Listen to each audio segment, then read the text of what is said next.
طرح سے ایک بوم شیل تھا جو کہ آج آپ کی پریس کانفرنس میں ہمیں نظر آیا، اور آپ کو جانتے ہوئے، آپ کی سیاست کو جانتے ہوئے، کیا آپ اس نتیجے پہ پہنچ چکے ہیں کہ پاکستان کے اندر انتخابات شفاف نہیں ہو سکتے؟ دیکھیے، میں تھوڑا سا ذرا مجھے احساس ہے کہ میرے اندر ضمیر موجود ہے اور میری جماعت کے اندر بھی ضمیر موجود ہے.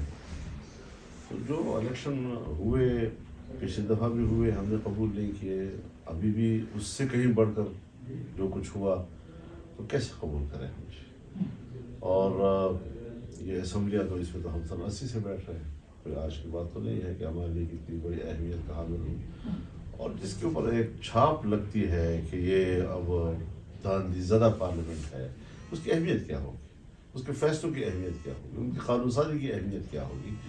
دنیا ساری اس پر نظر رکھی ہوئی ہے کہ پاکستانی پارلیمنٹ کا کوئی قانون، اس کو ہم کسی دنیا کے کسی اور عدالت میں کسی فیصلے بطور نظیر پیش کر سکتے ہیں یا نہیں؟ چیز ختم ہو گئی. ہماری عدالتوں کے فیصلے بطور نظیر پیش نہیں کیے جاتے. تو یہ ساری صورتحال ہمارے ملک کے حوالے سے مذاق ہو رہا ہے. ہم بھی پاکستانی شہری ہیں، ہم کسی کے نوکر تو نہیں ہیں. اپنے ملک کے ساتھ رہنا ہے، ہم نے اس ملک کو کی اصلاح کے لیے کام کرنا ہے. اس ملک کو اگر ہم نے جمہوریت کا ساتھ دیا ہے تو پھر جمہوریت کا مقدمہ حضرت ہم ہار رہے ہیں. اس وقت دنیا میں جو ہمارے خلاف اور جمہوریت کے خلاف آوازیں اٹھ رہی ہیں، تو اس میں جمہوریت اپنا مقدمہ ہار رہا ہے اور پارلیمنٹ اپنی حیثیت کھو رہا ہے. اس لیے آج ہم نے پھر اپنا احتجاج ریکارڈ کرایا. مولانا، کیا ہم یہ سمجھیں کہ میاں نواز شریف کی سیاست کو بھی کہا جا رہا ہے کہ وہ بھی تقریباً ختم ہو گئی، مائنس ہو گئی؟ بہرحال آپ کی ایک اپنی پریزنس ہے سیاست میں. میرے تو مائنس کی کوشش نہیں ہوئی، جماعت کی مائنس کی. اب اگر جمعیت علماء اسلام کو مائنس کیا جائے گا ملک کی سیاست سے تو پھر ہم اپنی بقا کی جنگ تو لڑیں گے. ہوا کیا ہے، واردات کیا ہے؟ کیونکہ آپ الیکشن سے پہلے بھی بات کر رہے تھے کہ آپ کو لیول پلینگ فیلڈ نہیں مل رہا، آپ کے لیے کیمپین کے لیے اجازت نہیں تھی، تھریٹس تھے بہت زیادہ. کیا آپ کو کہا گیا؟ کیونکہ آج آپ نے پریس کانفرنس سر ایک تھریٹ تو نہیں تھا، ایک تو ہوتا ہے تھریٹ. اس کے بارے میں جو یہاں جو اسٹیبلشمنٹ کے ہمارے ساتھ جو روز ہمیں تھریٹ کے لیٹر ملتے تھے اور جس کو وہ خیر خواہی سے تعبیر کرتے ہیں، اور ہم کہتے ہیں کہ اب ہمیں ایڈمیشن روک رہے تھے، اور اگر ہم نہیں رکتے تو پھر آپ ہمارے اوپر حملے کرتے ہیں، اس کے ریاست کھولتے ہیں اور ہماری سیکورٹی ختم کر دیتے ہیں. آپ تو یہ تو اپنی جگہ پر ہے. میں کسی ایک سیٹ کی بات نہیں کر رہا ہوں اور نہ میں کسی ایک حلقے کی بات کر رہا ہوں. میں نے مجموعی طور پر پورے ملک کے الیکشن کی بات کی ہے، اور یہ میری جماعت کی عملہ کا تجزیہ ہے جس کو ہم نے آج پبلک کے سامنے رکھا ہے. آپ سمجھتے ہیں تحریک انصاف کے ساتھ بھی دھاندلی ہوئی ہے پنجاب کے اندر خاص کر کے؟ یہ فیصلہ پھر انہوں نے کرنا ہے، میرا نہیں کرنا ہے. میں اپنی بات کروں. لیکن آپ کی آبزرویشن کیا ہے؟ میں اپنی بات کر رہا ہوں اور اپنی بات کرتا رہوں گا.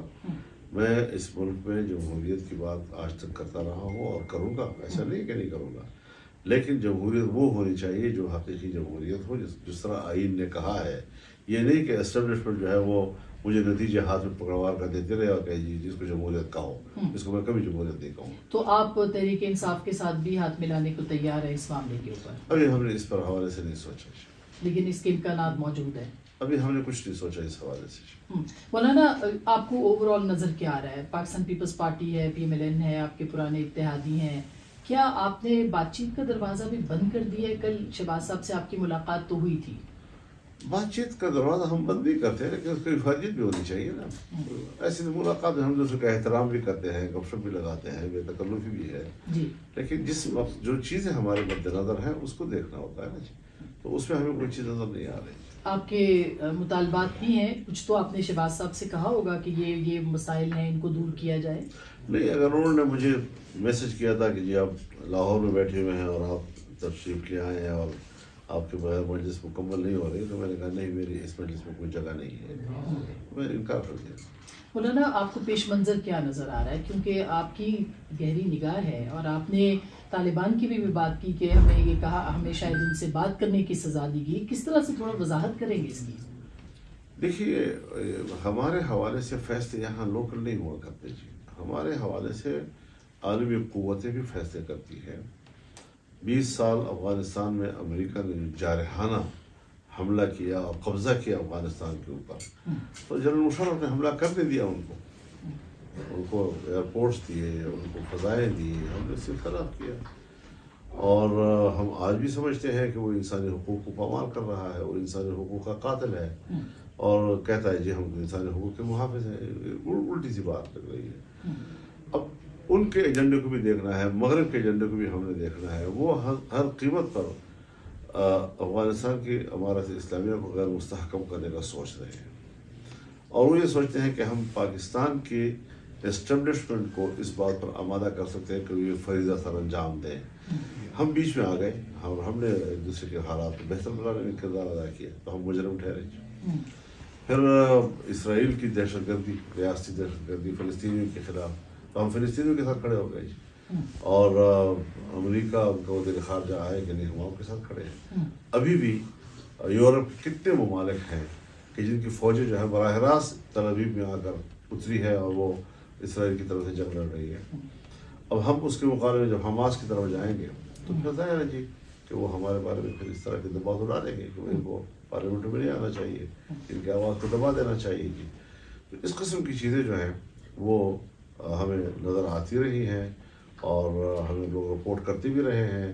لیکن ہم یہ سوچ رہے تھے کہ نہیں, شاید ہمارے اسٹیبلشمنٹ جو ہے وہ ملک کے لیے سوچے گی اور وہ ان خدمات کی قدر کرے گی.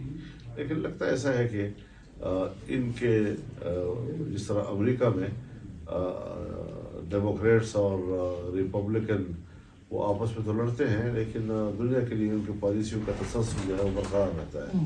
تو یہاں پر بھی ہمارے ہاں اسٹیبلشمنٹ کی پالیسیوں کا تسلسل سیاست اور سیاستدانوں کے بارے میں برقرار رہتا ہے. تو کیا آپ کو لگتا ہے کہ تحریک انصاف کو اس الیکشن کے اندر جو اتنی کامیابی ملی ہے اس کے اندر بھی اسٹیبلشمنٹ کا کردار ہے؟ بظاہر تو ایسے لگتا ہے اگر اسٹیبلشمنٹ کے کردار کو آپ اتنا سادہ نہ لیں, ایسے آسانی کے ساتھ اتنا خوبصورت سوال کر دیتے ہیں. حضرت یہاں الیکشن ہوئے ہیں اسٹیبلشمنٹ نے کرائے ہیں, انہوں نے نتیجے بنائے ہیں, نتیجے بنائے ہیں انہوں نے جی. بس پیسے لیے ہیں, رشوتیں لی ہیں, اربوں اربوں رشوتیں انہوں نے کمائی ہیں اس میں. لیکن آپ یہ نہیں سمجھتے کہ حامی ووٹ سے زیادہ مخالف ووٹ ہے وہ بھی اسٹیبلشمنٹ کا؟ حضرت اتنا ووٹ نہیں ہے ہمارے صوبے میں جتنے کا ڈالا گیا ہے. تو آپ اس کو چیلنج کر رہے ہیں؟ میں نہیں چیلنج, میں چیلنج کر چکا ہوں. آج کی میری پریس کانفرنس جو ہے وہ اسی کو چیلنج کرنے والی بات ہے. میں ان اداروں پر الیکشن کمیشن پہ اعتماد کروں, میں ان کورٹوں پہ اعتماد کروں, یہاں کھڑا رہوں ان کے سامنے. میں پبلک میں جاؤں گا, عوام کی عدالت میں جائیں گے اور ہم انشاءاللہ اپنی تحریک کو آگے بڑھائیں گے. یعنی احتجاج ہی کریں گے اس کا مطلب؟ ظاہر. لیکن مولانا آپ اتنی سنگینی کی جو صورتحال ہے اس وقت, اس میں بہرحال یہ سنگینی کی صورتحال مجھ سے سوال نہ کریں, یہ ان سے سوال کریں جنہوں نے یہ حق دیکھی ہے. یہ سنگینی کی صورتحال ہے, یہ ان سے پوچھیں جنہوں نے جھک ماری ہے, جنہوں نے جرم کیا ہے. خیبر پختونخوا میں یا پورے ملک میں؟ پورے ملک میں کیا ہے, پورے ملک میں کیا ہے. لیکن لارڈز بڑھ گئے ہیں, لیکن لارڈز بڑھیں گے تو لالے بھی پڑیں گے. تو لاڈلوں میں کیا آپ کے خیال میں اچھا جملہ ہے, لیکن لاڈلوں میں PMLN بھی شامل ہو گئی آپ کی؟ جی بالکل ہے, بالکل ہے. کسی درجے میں ہے, کسی درجے میں ہے. ان کو بھی اپنا قد بتا دیا ہے کہ میاں صاحب کا یہ قد ہے, تو آپ کو یہ سیٹ ہم نے دی ہے, آپ نہیں جیتے ہیں. یہ سیٹ آپ کو ہم نے دی ہے, آپ نہیں جیتے ہیں. یہ سیٹ آپ کو ہم نے دی ہے, آپ نہیں جیتے ہیں. اس احساس کے ساتھ وہ اسمبلی میں بیٹھے گئے. تو اس کا تو مطلب ہے کہ 2018 پہ واپس چلے گئے اسی طرح کی؟ نہیں, اس سے آگے گئے ہیں, اس سے آگے گئے ہیں. اس کا ریکارڈ توڑا ہے اس دفعہ. تو پھر تو کسی بھی وقت تبدیلی آ سکتی ہے جیسے پہلے تبدیلی آئی. وہ اپنی جگہ پر ہوگی, دیکھا جائے گا, اس سے ہمارا کوئی سروکار نہیں. مگر پھر بھی آپ نظر تو رکھتے ہیں نا, گہری نگاہ ہے آپ کی. اگر 2.5 سال کے بعد پھر اسی طرح ہوا جیسے عمران خان کی حکومت 2.5 سال تو آپ بڑے لمبا وقت کہہ رہے ہیں. اچھا, اس سے پہلے ہی ہو جائے گا.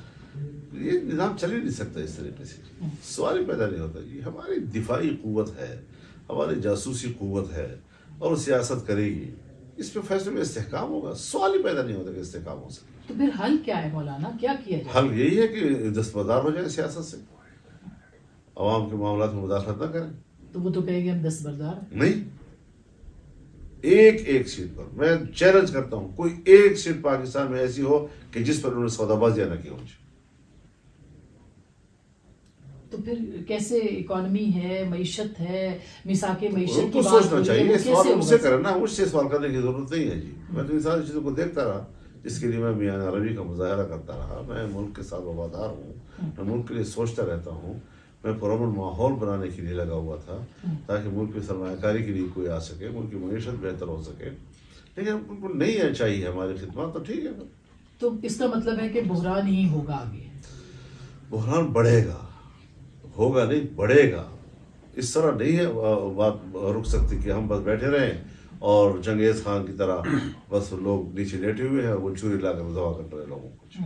اور اگر کوئی پاور شیئرنگ فارمولا آپ کے ساتھ بھی طے ہوتا ہے تو آپ بات کریں. میرے پاس کچھ کیا ہے کہ میرے پاور شیئرنگ ہوگی؟ میرے پاس رکھا کیا ہے انہوں نے؟ بلوچستان کی حکومت تو ہے آپ کے پاس، یعنی وہاں پہ زیادہ سیٹیں. میں جاؤں گا وہاں پر، وہاں کے جنرل کونسل کے ساتھ میں خود بات کروں گا بلوچستان کی. وہاں کے جو ہمارے پی ایز ہیں میں ان سے خود بات کروں گا. اس کو اتحاد میں بات ہوگی، اصولی فیصلہ ہمارا یہی ہے کہ وہاں جا کر ان کو ہمیں. لیکن آپ کی مرکزی مجلس عاملہ عمومی مجلس عاملہ سے بات کر رہی ہے اور وہ کہہ رہے ہیں کہ آپ پارلیمانی سیاست چھوڑ دیں. یہ کیسے ممکن ہے مولانا؟ اگر آپ پارلیمانی سیاست چھوڑ دیں گے. اس پر مجبور کیا جا رہا ہے. اور اب ہمیں چونکہ ہمارے پارٹی کا دستور جو ہے وہ اس کا اختیار عاملہ کو نہیں دیتا، وہ جنرل کونسل کو دیتا ہے جی. اس لیے انہوں نے سفارش کی ہے جنرل کونسل سے کہ آپ اس پر بھی غور کریں کہ ہم پارلیمانی سیاست کریں یا نہ. ابھی اب نہیں چھوڑیں گے، اسمبلیوں میں بیٹھیں گے. ہاں تو جائیں گے، تحفظات کے ساتھ جا رہے ہیں. اور لیکن اپوزیشن میں بیٹھیں گے. بتایا نا، اپوزیشن میں بیٹھیں گے. بات چیت کا کوئی دروازہ نہیں ہے اس وقت. بات چیت میں ہمیں کس چیز پہ بات چیت کریں گے؟ جو جھک ماری ہے اس پہ ہم ٹھیک ہو گیا، ہاتھ جوڑ کے بس آپ نے صحیح کیا جی، یہ تو بات ختم ہو گئی. اس کو تو ہم نے مسترد کر دیا جی کہ اس پر کوئی بات نہیں ہو سکتی جی. اب کیا بات کریں گے وہ؟ اس کے علاوہ بات کیا کریں گے؟ ان کے پاس ہے کیا چیز سوائے اس کے کہ جی آپ 5 ووٹ مجھے دے دیں. لیکن مولانا اب مطلب ایک شہری کے طور پہ، اور آپ کو اتنے عرصے سے ہم دیکھ رہے ہیں، اتنی اپنے خود پارلیمان دیکھی ہے اتنی زیادہ، آپ کو نہیں لگتا کہ اگر یہ میک اینڈ بریک والی سچویشن ہے اور آپ کی اس احتجاج کی وجہ سے معاملات اور خراب ہو سکتے ہیں؟ یہ تو ان کو سوچنا چاہیے، مجھے نہیں سوچنا اس کے بارے میں. میں اپنا حق استعمال کروں گا، احتجاج کا استعمال کروں گا، میری پارٹی استعمال کرے گی، میرا ورکر استعمال کرے گا، میرا کارکن استعمال کرے گا. اور اس ملک کی جمہوریت، اس ملک کے پارلیمان، اس ملک کے جو ہماری خود مختاری ہے، اس کے لیے پھر اب میدان میں آنے کا فیصلہ کر لیا ہے. لاسٹ کویشچن مولانا، آپ کو لگتا ہے کہ چیزیں جو ہیں وہ سنبھل سکتی ہیں لیکن اور آگے بڑھا جا سکتا ہے، تو کوئی ایک ونڈو آف اپرچونٹی جسے کہتے ہیں وہ بھی آپ دیکھتے ہیں کہ کچھ بات؟ میری طرف سے اس پر کوئی بات نہیں ہوگی. کوئی بات کرے گا تو سنیں گے ان کو کیا کہنا چاہتے ہیں، کتنا کہنا چاہتے ہیں. ان کے پاس بھی کوئی ونڈو نہیں ہے. اگر میاں نواز شریف بات کریں یا تو کریں، لیکن ان کے پاس ونڈو کیا ہے جی؟ وہ مجھے کیا کہنا چاہیں گے جی؟ جنہوں نے پنجاب میں گوارہ تک نہیں کیا کہ جمعیت علماء اسلام کو وہ الیکشن میں اپنے ساتھ اتحادی رکھ سکیں جی. جنہوں نے گوارہ نہیں کیا کہ سندھ میں ہم تو اپنا الیکشن لڑ رہے تھے وہاں پر، اپنے پارٹی کی سیٹ پہ لڑ رہے تھے. اب جہاں جہاں ہم جیتے ہیں وہاں بھی ہروا دیے. یہ ساری صورتیں ہر ہے جی. جی بہت بہت شکریہ.